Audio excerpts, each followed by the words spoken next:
शिव ने बताया, अच्छे लोग दुखी क्यों रहते हैं और पापी पाखंडी लोग हमेशा खुश क्यों रहते हैं और मौज उड़ाते हैं। इसके दो कारण हैं। दोनों ही कारण आज मैं आपको बताऊंगी। एक नगर में बीमार स्त्री रहती थी। उसकी 3 छोटी छोटी बेटियां थीं। जवानी में ही उसका पति गुजर गया। तीनों छोटी छोटी बच्चियों को पालने का भार बेचारी उस अबला पर डाल गया। तीनों बच्चों को लेकर वो विधवा जाए तो कहाँ जाए। कुछ काम धाम भी नहीं कर सकती थी। ऊपर से समाज से उल्टी सीधी बातें उसे कुछ नहीं करने देती थी। बेचारी लाचार उस महिला को कोई भी सहारा नहीं देने वाला था। वो अपने पति को याद करके बच्चियों को जैसे तैसे पाल रही थी। पति के गम में बीमार पड़ गई। उसे बच्चियों की चिंता थी कि किस तरीके से इनका पालन पोषण होगा।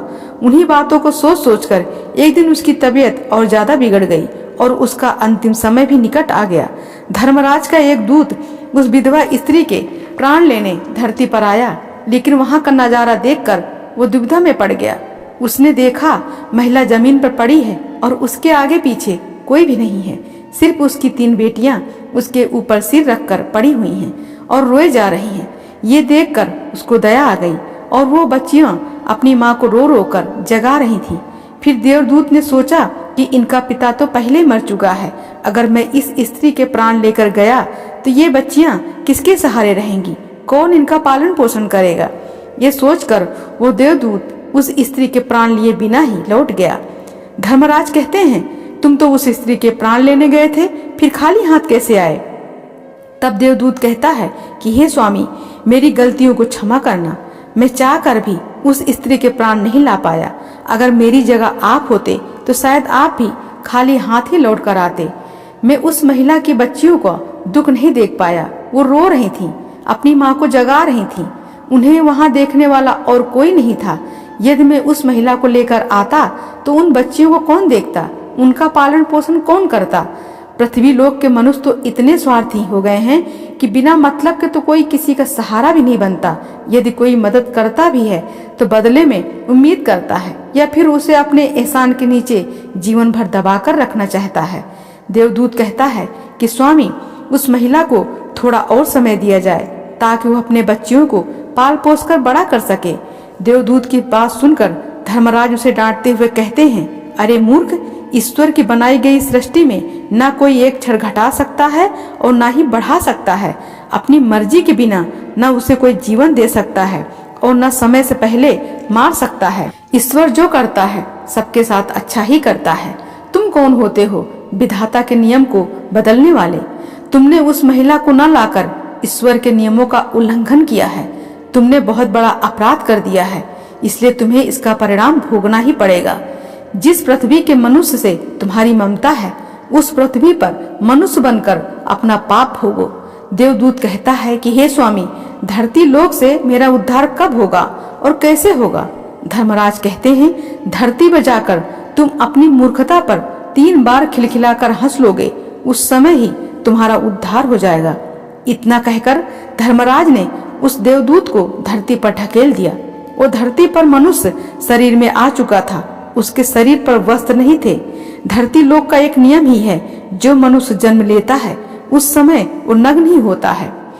देवदूत ने जन्म तो नहीं लिया और वो निर्वस्त्र ही एक सड़क के किनारे पड़ा ठंड से ठिठुर रहा था। वहां से एक मोची गुजर रहा था। वो मोची अपने बच्चों को ठंड से बचाने के लिए कपड़े लेने जा रहा था। रास्ते में ठंड से ठिठुर रहा एक नग्न व्यक्ति को देखकर उस मोची को दया आ गई। उसने अपने बच्चों को तो कपड़े नहीं दिए, लेकिन उस देवदूत को कपड़े और कम्बल जरूर खरीद दिए और कपड़े लाकर उस देवदूत को दिए।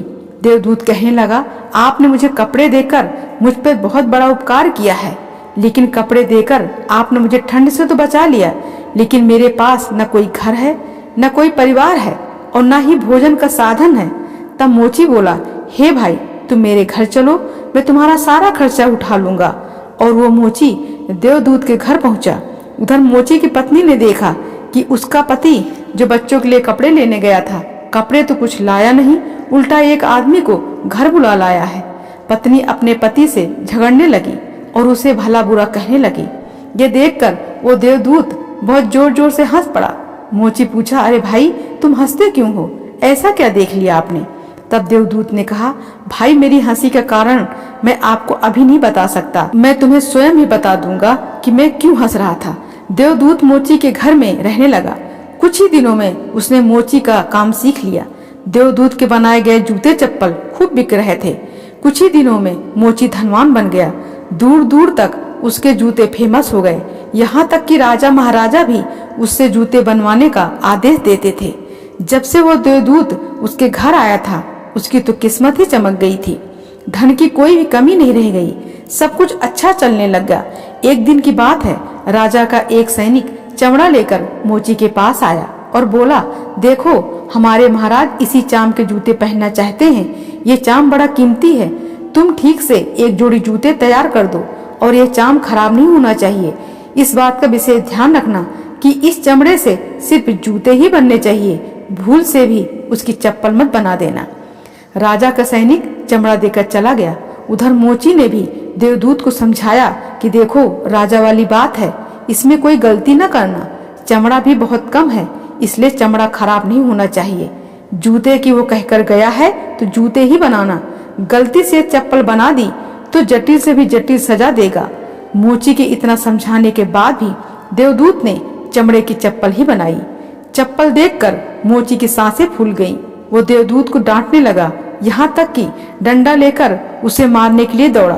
कहने लगा, अरे मूर्ख, तुझे बार बार समझाया था कि जूते ही बनाना, लेकिन तूने चप्पल बना दी। अब राजा हमें छोड़ेगा नहीं, तू भी मरेगा और साथ में मैं भी मारा जाऊंगा। वो हमारे पूरे घर को फांसी लगवा देगा। मोची को अत्यंत दुखी देखकर देवदूत एकदम से खिलखिलाकर हंसने लगा। मोची बोला, अरे मूर्ख आदमी, काम बिगाड़ कर अब हंस रहा है। वो देखो जूते लेने राजा का सैनिक आ गया। सैनिक बोला, हे मोची भाई, कल मैं जो चमड़ा देकर गया था उसके जूते मत बनाना, चप्पल बना देना, क्योंकि राजा साहब का देहांत हो गया है और यहाँ की प्रथा है कि मरने वाले व्यक्ति को चमड़े की चप्पल पहनाकर अर्थी पर लिटाया जाता है। दूसरे दिन एक बुढ़िया के साथ 3 लड़कियां मोची की दुकान पर आई थीं। उनकी शादी होने वाली थी और वह तीनों अपने लिए जूते के नाप देने आई थीं। देवदूत ने तीनों लड़कियों को पहचान लिया कि ये 3 वही लड़कियां हैं जिनकी माँ को ले जाने के कारण किए की सजा भोग रहा हूँ, और ये लड़कियां काफी बड़ी हो गई हैं। लगता है अच्छे घर में पली बढ़ी मालूम पड़ रहा है। बुढ़िया कहती है, हाँ बेटा, बचपन में इनकी माँ चल बसी, इसलिए इनको मैंने अपने पास रख लिया। मेरे पास करोड़ों की दौलत है और दुर्भाग्य से मेरा कोई नहीं है, तो मैंने इनको अपने पास ही रख लिया। मैंने इनको पढ़ाया लिखाया। अब इनकी बहुत अच्छे खानदान में इनका विवाह करने जा रही हूँ। लड़कियों का भाग्य देखकर देवदूत सोचता है, परमात्मा जो करता है अच्छा ही करता है। अगर इस समय इनकी माँ नहीं मरती तो आज ये भूखमरी और दरिद्रता में पड़ी रहती। इनकी माँ के मरने के बाद आज तीनों लड़कियां बहुत बड़े घराने की बहू बनने जा रही हैं और इस बुढ़िया की करोड़ों की संपत्ति की मालकिन बनने जा रही हैं। ये सब देखकर देवदूत अपने पहले की मूर्खता को देखकर सोच सोचकर जोर जोर से हंसने लगा। मोची ने पूछा, आप क्यों हंस रहे हो? अपने हंसी का कारण बताओ। देवदूत मोची से कहता है, मैं एक देवदूत हूँ और अभी जो ये तीनों लड़कियां जूते का नाप देकर गई हैं, इनकी माता को मैं लेने आया था, लेकिन उस समय ये तीनों छोटी छोटी थीं और इन पर तरस खाकर मैं इनकी माँ को नहीं ले गया और इनके पिता का पहले ही निधन हो चुका था। इस कारण मुझे धर्मराज ने श्राप देकर धरती पर भेज दिया। मैं बिना कपड़े के सड़क के किनारे पड़ा था, तब तुम मुझे अपने घर ले आए। उस समय तुम्हारी पत्नी तुमसे खूब लड़ रही थी, क्योंकि तुमने अपने बच्चों के कपड़े के पैसे से तुमने मेरे लिए कम्बल और कपड़े खरीद दिए थे। तब मैं पहली बार तुम्हारी पत्नी की मूर्खता को देखकर खूब हंसा था, क्योंकि तुम्हारी पत्नी उस लाभ को नहीं देख पा रही थी जो मेरे आने से तुम्हारे घर में होने वाला था। पर दूसरी बार हंसी जब आई, जब तुम राजा के जूते नहीं बना सके और तुम डंडा लेकर मेरे पीछे पीछे भागे। उस समय तुम राजा के बारे में सोच रहे थे, लेकिन तुमको ये नहीं मालूम था कि राजा के साथ क्या घटना घटने वाली है, जिससे राजा के जूते से अधिक पत्तों की आवश्यकता पड़ गई। कई बार ऐसा होता है कि हम चीजों को देखकर या सोचकर दुख मनाते हैं, जो हम उसे देख नहीं पाते, और जो होने वाला होता है कई बार परमात्मा हमारी अच्छाई या भलाई के लिए हमारे साथ बुरा करता है, पर हम उसे देखकर भगवान को कोसते हैं। हम उस अच्छे को नहीं देख पाते जो हमारे साथ भविष्य में होने वाला है। कई बार हमारे साथ वर्तमान में अच्छा होता है तो हम बहुत खुश होते हैं, लेकिन हम ये नहीं देख पाते कि भविष्य में क्या होने वाला है। हमारे साथ दो तरह की घटना होती है, अच्छी और बुरी, लेकिन हमें हमेशा ये सोचना चाहिए कि भगवान जो करेगा अच्छा ही करेगा। ये सोचकर आगे बढ़ना चाहिए। अच्छे लोग दुखी इसलिए रहते हैं क्योंकि अच्छे लोगों के साथ बाद में अच्छा हो सके, और दूसरा कारण ये है कि अच्छे लोग हमेशा ईश्वर से जुड़े रहते हैं और इनको ईश्वर से जुड़ा रहना भी जरूरी है। अंत में देवदूत मोची को सब कुछ समझाकर वापस धर्मराज के पास चला गया। अगर कहानी को बोलने में मुझसे कोई गलती हुई हो तो क्षमा करना। अगर वीडियो अच्छी लगी हो तो लाइक और सब्सक्राइब जरूर करिएगा। हर हर महादेव।